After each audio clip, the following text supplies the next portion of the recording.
Վաղաշաբաթ համայնքի Գեղակերտ բնակավայրում բացվեց Խոյ երիտասարդական տարածքը։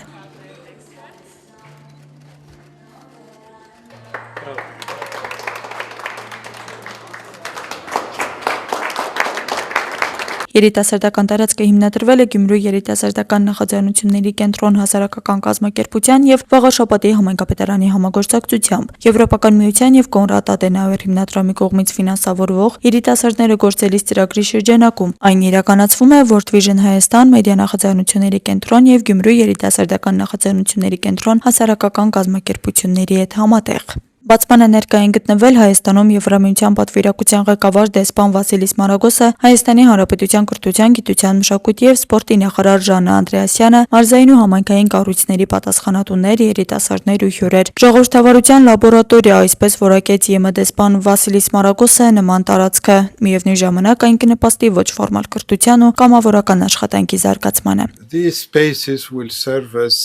Այս տարածքները կծառայեն որպես ժողովրդավարության եւ թիմակայուն հասարակությունների յուրատեսակ լաբորատորիաներ։ Այստեղ երիտասարդները կզարգացնեն իրենց քննադատական մտածողությունը, կսովորեն երկխոսել, լինել հանդուրժող, հասկանալ միմյանց եւ դրսեւորել քաղաքացիական պատասխանատվություն։ Այս ամենը ուժեղ եւ թիմակայուն Հայաստանի կարևորագույն հիմքերից է։ Տարածքը համայնքի երիտասարդների համար նոր հնարավորությունների հարթակ է, որը միավորում է կրթությունը, ստեղծարարությունը եւ համագործակցությունը մեկ միջավայրում, ինչը նաեւ համայնքում դրական փոփոխությունների կհանգեցնի, ասում է Ժաննա Անդրեասյանը։ Իրականում կրթության ամենակարևոր եւ արդյունավետ մասը տեղի է ունենում դրա գործնական հարթության մեջ, երբ որ սովորում ես անելով եւ երիտասարդները գործելով սովորում են ամենակարևոր հմտությունները, որը նրանց դարձնում է մեր երկրի լավ հայրենասեր արժանապատիվ քաղաքացիներ։ Գյուղական բնակավայրում նման տարածք բացել է նաև համայնքային կյանքի ակտիվացման խթան է, որտեղ երիտասարդները կարող են զարգանալ, ձեռք բերել նոր գիտելիքներ եւ հմտություններ, ստեղծագործել, ունենալ բովանդակալից ժամանց, հանդես գալ նախաձեռնություններով եւ իրենց ակտիվ մասնակցությամբ նպաստել համայնքում դրական փոփոխությունների իրականացմանը։ Երիտասարդական միջավայրի կենսունակության ապահովման համար կարևոր է մի քանի բաղադրիչի համադրումը եւ դրանք են որակյալ բովանդակությունը, երիտասարդական աշխատողների առկայությունը, ամենակարևորը վերապատրաստված երիտասարդական աշխատողների առկայությունը, համայնքային ներգրավվածությունը եւ իհարկե երիտասարդների ակտիվ ներգրավվածությունը։ Երիտասարդները հնարավորություն կունենան զարգանալու եւ գործելու իշա համայնքի բարօրության։ Երիտասարդական կենտրոն ունենք նաեւ Վաղարշաբաթ համայնքում, որը իր պրակտիկ փորձով ցույց է տվել, որ արդյունավետ է եւ խթան է հանդիսանում երիտասարդների զարգացման համար։ Համայնքի երիտասարդները նման տարածք ունենալու երկար էին սպասել։ Գյուղական բնակավայրերում կան շատ երիտասարդներ, շատ պատանիներ, ովքեր որ մեծ ներուժ ունեն, մեծ պոտենցիալ ունեն եւ կարող են այստեղ իրենց ներուժը բացահայտել, զարգացնել եւ համատեղ միասնական ուժերով համայնքի եւ երկրի համար գաղափարներ եւ մտքեր իրականացնել։ Նախաձեռնողները Խոյ երիտասարդական տարածքը զինել են անհրաժեշտ տեխնիկա սարքավորումներով, ժամանց ապահովող միջավայրով ու այն ռեսուրսներով, որոնցից օգտվելը այստեղ որևէ ժամանակահատվածում սոսկ սպասելիք է եղել։ Հնարավորությունները տարբեր են, սկսած նյութատեխնիկական բազայից, որ կարող են օգտագործել, տարածքից, որը կարող են օգտագործել իրենց հանդիպումները, իրենց նախաձեռնությունների շրջանակներում ինչ-որ դասընթացներ, սեմինարներ անցկացնելու համար։ Պարբերաբար երիտասարդների հետ կատարվում են այնպիսի ծրագրեր ու հանդիպումներ, որը երիտասարդներին ավելի մասնակցային է դարձնում, այսինքն ներառում է համայնքային կյանքի մեջ, համայնքային ու իրենք սկսում են արդեն զարգացնել համայնքը, նպաստել համայնքային կյանքի զարգացմանը, իրենց կարևոր են զգում։ Այն տեսանկյունից, որ այս ամեն ինչը ինչ որ անում ենք համայնքում, այն մեծ խթան է հանդիսանալու մի կողմից համայնքի կյանքը ակտիվացնելու տեսանկյունից, մյուս կողմից խթան է նաև համագործակցությունը խորացնելու տարբեր գործընկեր կազմակերպությունների համար եւ ամենամեծ շահառուները բնականաբար համայնքի բնակիչներ են, իդեմս այս պարագայում մեր համայնքի երիտասարդները։ Ապահովելով անվտանգ, ներառական եւ ոգեշնչող տարածք գաղափարների ձևավորման, փորձի փոխանակման եւ դրական փոփոխությունների իրականացման համար։ Սա է առաքելությունը, որը կհասնի նաեւ Շիրակի մարզի Անի եւ Լոռու մարզի Ալավերդի համայնքներ։ Աստղիկ Խաչատրյան, Խանովանիսյան, այսօր։ Կան մարդիկ, որոնց ժամանակը չի կարող հեռացնել հիշողություններից։ Նրանց խոսքը, ժպիտը, հայացքն ու կերտած կերպարները շարունակում են ապրել սերունդների հետ։ Այդպիսինն էր մեր բոլորի սիրելի Ֆրունզիկը։ Այսօր մեծ դերասանի ծննդյան օրն է։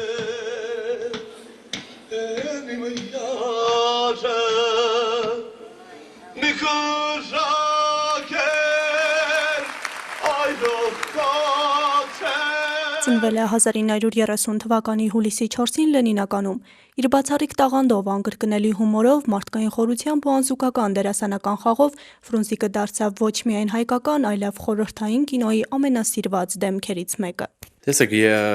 ավագ սերնդի ներկայացուցիչներ հաստատ կհիշեն, կար ժամանակ, երբ 24 տեսակի Վոլգան այսպես շքեղ մեքենան էր։ Ֆրունզը որպես պրեմիա ստանում է այդ Վոլգան, Ազատ Շերենցի հետ գնում է նշելու։ Աբովյան փողոցը, երևի բոլորը գիտեն, որտեղ Երևանում, կինո Մոսկվայի դիմաց, Ֆրունզը խմած թարս է մտնում, գայիշնիկը տեսնում է, որ Ֆրունզը կանգնացնում է, ասում է Ֆրունզ, ես ինչ ես անում, քո կյանքն ես վտանգում, մյուսների կյանքն ես վտանգում, ինչ-որ բացատրություն է էլի պահանջում։ Ֆրունզը գիտեք, այն տեսակի մարդը չէր, որ շտարնար ասել, գիտես դու ով եմ կամ ում ես կայնացել։ Նա ասաց հետևյալը. գիտեմ ցավը տանեմ, պրոստը քեզի հերվիս տեսասի կանի կամ բարևեմ ու Ֆրունզը ռազվարատրես գնացել է։ Մենք ենք մեր սարերը, Միմինո, Կովկասի գերուհին, Խաթաբալա եւ բազմաթիվ այլ ֆիլմեր մինչ օրս շարունակում են սիրվել տարբեր սերունդների կողմից։ Նրա յուրաքանչյուր կերպարը ապրում էր հանդիսատեսի սրտում միաժամանակ ժպիտ ու թախից պարգևելով։ Ֆրունզիկի խաղը երբեք պարզապես դերասանական վարպետություն չէր։ Նա յուրաքանչյուր կերպարի մեջ ներդնում էր սեփական հոգին, ապրումները, ցավն ու սերը։ Հենց այդ անկեղծությունն էր, որ ստիպում էր հանդիսատեսին հավատալ նրան անկախ նրանից, լացում է թե ծիծաղում։ Մի հատ էլ պատմություն կա, էլի շատ հետաքրքիր, դե Միմինո ֆիլմում Ֆրունզը Դիլիջանի հայի դեր է տանում եւ երբ առաջ անգամ Դիլիջանում այդ ֆիլմը ցույց տվեցին, մի քանի հոգի երիտասարդ, այսպես ախտանդամ 24-ով էլ եկան հասան Լենինական, Ֆրունզին սպասին, որ փորձից դուրս գա թատրոնից, մոտեցան նրան, ասեմ Ֆրունզ ջան, մի հատ կարելի է ստորագրությունը ձեր խնդրենք էլի մեքենայի մոտ։ Ֆրունզը ասաց խնդիր չկա, գնաց մեքենայի մոտ, նրան բռնում են գցում են Վոլգայի մեջը։ Մեքենան կտրուկ շարժում է դեպի Դիլիջան, Ֆրունզը տագնապի մեջ ասում է տղեկ ես ուր ինձ կտանեք, ես ինչ եմ ես ձեզ էլի։ Ու վարորդը դառնում ասում է Ֆրունզ, մենք քեզ տանում ենք Դիլիջան, чтобы показать, что вода в Дилиджане не второе, а первое место занимает в мире։ Նրան իհարկե այնտեղ հյուրասիրեցին, դա ամեն ինչը անակնկալի ձևով էր էլի, այսպես հետաքրքիր ձևով էր մատուցած ու խոսք վերցրեցին Ֆրունզին, որ եթե մյուս անգամ նման ֆիլմ նկարահանվի, որ ամբողջ սովետական միությունը տեսնելով է, Ֆրունզը անպայման նշի, որ Դիլիջանի ջուրը համարը մեկն է աշխարհում։ Նրա յուրաքանչյուր կերպար շարունակում է ապրել էկրանին, իսկ նրա անունը մարդկանց սրտերում։ Սա է իրական արվեստագետի անմահությունը։ Գայանե Հովհաննիսյան, Խան Հովհաննիսյան, Հայ Գաբրելյան, այսօր։ Իլհամ Ալիևը շնորհավորել է Դոնալդ Թրամփին Ամերիկայի Միացյալ Նահանգների անկախության 250-ամյակի կապակցությամբ։ Այս մասին տեղեկանում ենք Ադրբեջանի նախագահի X-ի էջի գրառումից։ Միացյալ Նահանգներն ըստ Ալիևի դարձել է ազատության համար պայքարի, անսասան վճռականության եւ ժողովրդավարության խորհրդանիշ։ Ըստ նրա Դոնալդ Թրամփի քաղաքականության շնորհիվ Միացյալ Նահանգները շարունակում է հասնել ուշագրավ հաջողությունների։ Ուրախություն հայտնելով զարգացող ադրբեջանա-ամերիկյան հարաբերությունների կապակցությամբ Ալիևն ընդգծել է, որ բարձր է գնահատում երկրների միջև հաստատված ռազմավարական գործընկերությունը։ Մենք նաև խոր գնահատանք ենք հայտնում Հարավային Կովկասում խաղաղության օրակարգը առաջ մղելու եւ տարածաշրջանում կայուն զարգացումը խթանելու ձեր վճռական քայլերի համար։ Անցյալ տարի օգոստոսի 8-ին ձեր նախաձեռնությամբ Սպիտակ տանը կայացած պատմական եռակողմ հանդիպման արդյունքները մեր տարածաշրջանում ստեղծել են բոլորովին նոր եւ դրական մթնոլորտ։ Այսօր Ադրբեջանն ու Հայաստանն ապրում են խաղաղության մեջ եւ կառուցում են առևտրային հարաբերություններ։ Ես նաև կցանկանայի հատուկ նշել ձեր երկրի շարունակական աջակցությունը տարածաշրջանային կայունությանը եւ տնտեսական զարգացմանը նպաստող ենթակառուցվածքային նախագծերի իրականացմանը, մասնավորապես միջազգային խաղաղության եւ բարգավաճման Թրամփի ուղին, որը կապահովի Ասիայի եւ Եվրոպայի միջև այլընտրանքային, հուսալի եւ անվտանգ կապ, նշել է Ալիևը։ Ռուսաստանի Դաշնությունը եւ Ամերիկայի Միացյալ Նահանգները որպես երկու խոշորագույն միջուկային տերություններ հատուկ պատասխանատվություն են կրում աշխարհում անվտանգության եւ կայունության համար։ Այդ մասին ասված է Ամերիկայի Միացյալ Նահանգների անկախության 250-ամյակի կապակցությամբ Միացյալ Նահանգների նախագահ Դոնալդ Թրամփին Դաշնության նախագահ Վլադիմիր Պուտինի հղած շնորհավորական ուղերձում։ Նախագահը նշել է, որ անցած 2.5 տարի ընթացքում երկրների միջև հարաբերությունների տարեգրության մեջ բազմաթիվ փառահեղ էջեր են գրվել։ Մենք դաշնակիցներ էինք երկու համաշխարհային պատերազմում, միասին մարդկությունն ազատեցին բռնեցինք նացիզմի սարսափներից, իսկ հետո կարևոր դեր խաղացինք ժամանակակից աշխարհակարգի հիմքերի կայացման գործում, նշել է նա։ Ռուսաստանի ղեկավարը հավելել է, որ Դաշնության եւ Միացյալ Նահանգների միջև փոխշահավետ համագործակցության հաստատումը համապատասխանում է ամբողջ աշխարհի շահերին։ Միացյալ Նահանգների նախագահ Դոնալդ Թրամփը հարավային Դակոտա նահանգի Ռաշմոր լեռան մոտ ելույթ է ունեցել Միացյալ Նահանգների անկախության 250-ամյակին նվիրված հանդիսավոր միջոցառման ժամանակ։ Խոսքի զգալի մասը նա նվիրել է ամերիկյան ինքնության, մշակույթի եւ ներքին քաղաքականության հարցերին, ինչպես նաեւ կտրուկ քննադատել կոմունիզմը, այն անվանելով երկրի գլխավոր սպառնալիքներից մեկը։ Թրամփի խոսքով ԱՄՆ-ում նկատվում է կոմունիստական սպառնալիքի վերածնունդ, այդ թվում որոշ նոր ներգաղթյալների կողմից, որոնք ըստ Թրամփի կիսում են ամերիկյան կենսակերպին եւ մեծ հաջողությանը հակասող գաղափարներ։ Նա նաև կոմունիզմն անվանել է սահմանադրության թշնամի, 1776 թվականի հուլիսի 4-ի թշնամի եւ ընդհանրապես Ամերիկայի թշնամի։ Թրամփը նաև հայտարարել է, որ ամերիկյան ազատությունը 2.5 դար պահպանվել է ոչ միայն սահմանադրության, այլև ժողովրդի մշակույթի եւ բնավորության շնորհիվ։ Նրա խոսքով վերջին տարիներին փորձեր են արվել փոխել այս բացառիկ բնավորությունը, կտրել ամերիկացիներին իրենց սեփական պատմությունից եւ զրկել երկիրն իր ինքնությունից։ Մենք մեր երկրին կվերադարձնենք իր ինքնությունը։ Ամենից առաջ ամերիկացիները սիրում են ազատությունը, ընդգծել է Թրամփը, հավելելով, որ ամերիկացի լինելու համար պարտադիր չէ ծնվել ԱՄՆ-ում, սակայն անհրաժեշտ է սիրել երկիրը եւ այն, ինչ կառուցվել է։ Անդրադառնալով ԱՄՆ-ի անկախությանը, Սպիտակ տան ղեկավարն ասել է. 250 տարվա պատմությամբ Ամերիկան աշխարհի ամենահին հանրապետությունն է։ Մենք աշխարհի ամենաազատ ժողովուրդն ենք։ Մենք ունենք աշխարհի ամենաարդար եւ ամենակայուն սահմանադրությունը։ Մենք աշխարհի ամենաուժեղ եւ ամենահզոր երկիրն ենք եւ Աստծո շնորհիվ Ամերիկայի Միացյալ Նահանգները մարդկության պատմության ընթացքում երբևէ գոյություն ունեցած ամենահաջողակ, ամենաշատ ձեռքբերումներ ունեցած եւ ամենաբացառիկ պետությունն է։ Թեհրանում սկսվել է Իրանի գերագույն առաջնորդ Այաթոլլահ Սեյեդ Ալի Խամենեիի հետ հանրային հրաժեշտի արարողությունը։ Նա զոհվել է փետրվարի 28-ին Ամերիկա-իսրայելական հարձակման հետևանքով։ Արարողությունն անցկացվում է Մոսալլայի մեծ մզկիթում, ուր վաղ առավոտից սկսել են հավաքվել տասնյակ հազարավոր մարդիկ Թեհրանից եւ երկրի այլ քաղաքներից։ Մասնակիցներից շատերը ժամանել են բացումից ժամեր առաջ, զբաղեցնելով համալիր տանող փողոցներն ու հատուկ հատկացված տարածքները, որպեսզի առաջին իսկ րոպեներից ներկա լինեն հրաժեշտի արարողությանը։ Տեղական ժամանակով ժամը 4-ին այցելուների համար բացվել են համալիրի դարպասները։ Առաջնորդի մարմինն արարողության պաշտոնական մեկնարկից քիչ առաջ տեղափոխվել է հանրային հրաժեշտի համար հատուկ պատրաստված վայր։ Միացյալ Նահանգների նախագահ Դոնալդ Թրամփը հայտարարել է, որ Իրանը ձգտում է կարգավորել հարաբերությունները Վաշինգտոնի հետ, իսկ Միացյալ Նահանգները նրա խոսքով Թեհրանին մեկ շաբաթ դադար է տվել Իրանի գերագույն առաջնորդ Ալի Խամենեիի հուղարկավորության կապակցությամբ։ ԱՄՆ անկախության 250-ամյակի տոնակատարությունների մեկնարկին նվիրված հանդիսավոր միջոցառման ժամանակ Թրամփն անդրադարձել է Իրանին եւ Վենեսուելային։ Մենք մեկ օրում հաղթեցինք Վենեսուելային եւ մենք լուրջ հարված հասցրինք Իրանին։ Նրանք հուսահատորեն ցանկանում են համաձայնության գալ, նրանք այնքան ուժգին են ցանկանում համաձայնության գալ, հայտարարել է Թրամփը։ Իսրայելի վարչապետ Բենյամին Նեթանյահուն եւ ԱՄՆ նախագահ Դոնալդ Թրամփը հեռախոսազրույցի ընթացքում համաձայնել են շուտով հանդիպել Միացյալ Նահանգներում, հայտարարել է Իսրայելի վարչապետի գրասենյակը։ Նեթանյահուն նաեւ շնորհավորել է Թրամփին ԱՄՆ անկախության 250-ամյակի կապակցությամբ։ Զրույցի ընթացքում վարչապետը նշել է, որ ԱՄՆ-ն համաշխարհային ազատության երաշխավորն է եւ Իսրայելը բարձր է գնահատում երկու երկրների միջև սերտ կապերը, հավելել է գրասենյակը։ Ուկրաինայի զինված ուժերը հարվածել են Պետերբուրգի նավթային տերմինալին, որի տարածքում հրդեհ է բռնկվել, հաղորդում են լրատվամիջոցները։ Լենինգրադի մարզի նահանգապետը հայտնել է Վիսոցկ նավահանգստի մոտ ուկրաինական հարձակման մասին։ Նրա խոսքով տարածաշրջանում արդեն մի քանի տասնյակ անօդաչու թռչող սարք է խոցվել։ Ռուսաստանի պաշտպանության նախարարությունը հաստատել է ԱԹՍ-ի հարձակումը Լենինգրադի մարզում։ Ընդհանուր առմամբ, ըստ Ռուսաստանի պաշտպանական գերատեսչության, խոցվել է 389 դրոն։ Նաև հաղորդվում է, որ Բելգորոդը գրեթե ամբողջությամբ հոսանքազրկվել է հրթիռային հարվածից հետո։ Ռուսական ուժերն ավիառումբերով եւ անօդաչու թռչող սարքերով զանգվածային հարվածներ են հասցրել Ուկրաինայի Սումի քաղաքին, հայտնել է շրջանային ռազմական վարչակազմի ղեկավար Օլեգ Գրիգորովը։ Բնակելի շենքերից մեկը վնասվել է, մասամբ այրվել է մի քանի բնակարան։ Հարձակման հետևանքով զոհվել է 4 մարդ, այդ թվում 1 երեխա։ 20-ից ավելի մարդ մարմնական վնասվածքներով տեղափոխվել է հիվանդանոց, նրանցից կեսը ծանր վիճակում է։ Տեղական իշխանությունների հաղորդման փոլիսի 3-ի երեկոյան ռուսական զորքերը հարվածել են Զապորոժիեին եւ Զապորոժիեի շրջանին։ Հայտարարվել է օդային տագնապ հրթիռային հարվածի եւ անօդաչու թռչող սարքերի հարձակման սպառնալիքի պատճառով։ Զապորոժիեում հարվածի տակ են հայտնվել բնակելի եւ ոչ բնակելի տներ, ինչպես նաեւ արդյունաբերական ձեռնարկություններից մեկը։ Զոհվել է քաղաքի 2 բնակիչ, եւս 21-ը վիրավորվել։ 12 մարդ տեղափոխվել է հիվանդանոց։ Վիրավորների թվում 2 դեռահաս կա։ Դավիթ Մուրադյան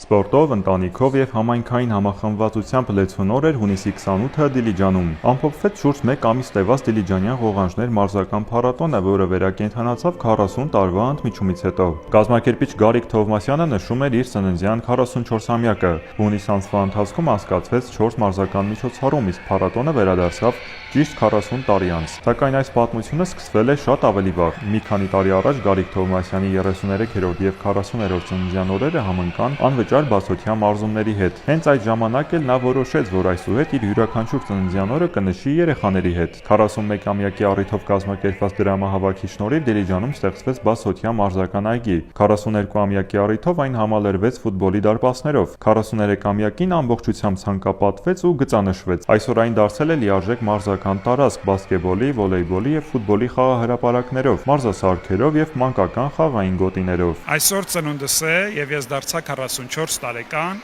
Ինչպես հիշում եք, 41 տարեկանի ծնունդն էլ իրար հետ ենք նշել եւ 41 տարեկանի ժամանակ ունեինք հստակ ծրագրեր։ Անցած 4 տարիների ընթացքում մենք հասանք մեր նպատակին։ Այսօր իրականություն է Դիլիջանյան ղողանջներ սպորտային փառատոնը։ Անցած 1 ամսվա ընթացքում Դիլիջանը ապրել է սպորտով։ Անցած 3 կիրակիներին ունեցել ենք սպորտային մրցաշարեր, իսկ այսօր լավագույն մարզական ընտանիք սպորտային միջոցառումն է, որտեղ մասնակցում են 20 ընտանիքներ եւ այսօր պարգեւատրել ենք Դիլիջանի լավագույն երաժիշտներին, նկարիչներին եւ սպորտսմեններին։ Հունիսին անցկացված 4 մարզական միջոցառումներից 3-ը նվիրված էին տարբեր մարզաձևերի՝ սամբոյի, ուժային եռամարտի եւ գրեմփլինգի մրցաշարերին, իսկ 4-րդը լավագույն մարզական ընտանիք մրցույթն էր, որը դարձավ Դիլիջանյան ղողանջներ փառատոնի եզրափակիչ ակորդը։ Իրականում միջոցառումը շատ ստացված է ու քանի որ Դիլիջանում հազվադեպ են նման միջոցառումներ, որոշեցինք առիթը բաց չթողնել ու ընտանիքով մասնակցել։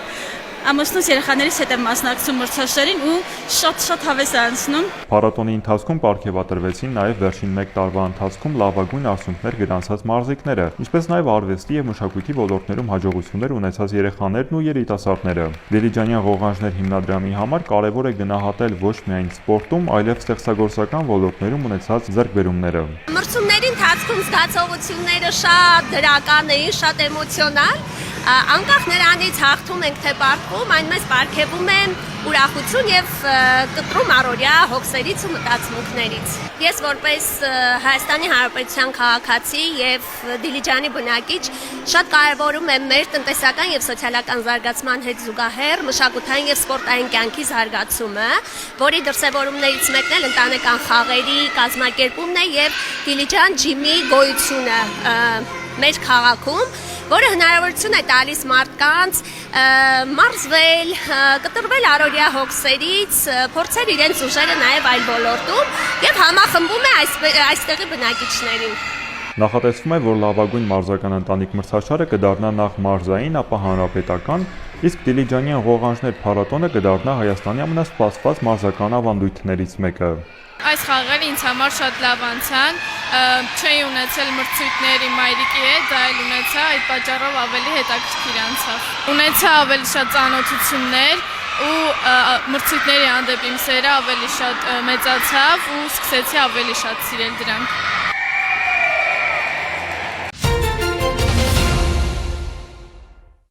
Գավառի Հրաչյա Բունյաթյանի անվան պատկերասրահը լցվել է մանկական նկարների գույներով, խաղաղության, համերաշխության եւ ընկերության մասին պատմություններով։ Գավառի մանկապատանեկան ստեղծագործական կենտրոնի սաների նկարների ցուցահանդեսը բացվել է պատկերասրահի նախաձեռնությամբ եւ հրավերով։ Մշակութային կրթություն իրականացնող հաստատությունների հետ գործակցության ամրապնդումը, պատանի ստեղծագործողների հետ կապեր հաստատելը պատկերասրահի կրթական ծրագրերի շրջանակում է, շահում են 2 ստեկ։ Ես շատ ուրախ եմ, որ մեր այս փոքրիկ նկարիչները, ուղղակի ես շատ ողջավորված եմ, այս փոքրիկ նկարիչները, որ այսպեսի լավ ստեղծագործություններով,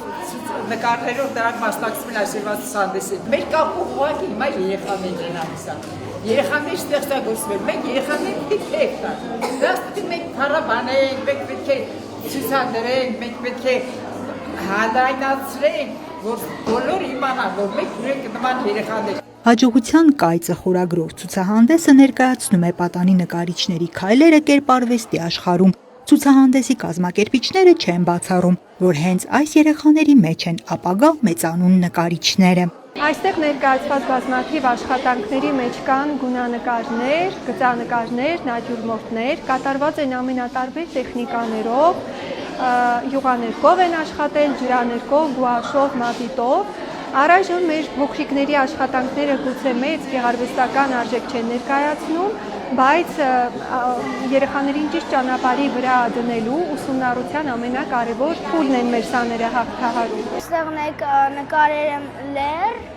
այստեղ ամպերներն են, սա արևն է, ծիտիկները թռչում են, այստեղ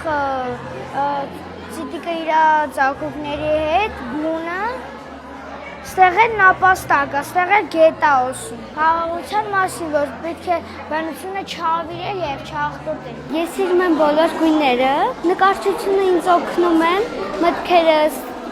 զգացմունքներս արտահայտելով թղթին։ Խաղաղության մասին նկարչության լեզվով պատմությունների շարքում կան նաև միջազգային մրցույթների մասնակցած եւ հեղինակներին հաջողություն բերած աշխատանքներ։ Այդպիսի նկարներից մեկի հեղինակն էլ 10-ամյա Աստղիկ Խաչատրյանն է։ Ես այս նկարում պատկերել եմ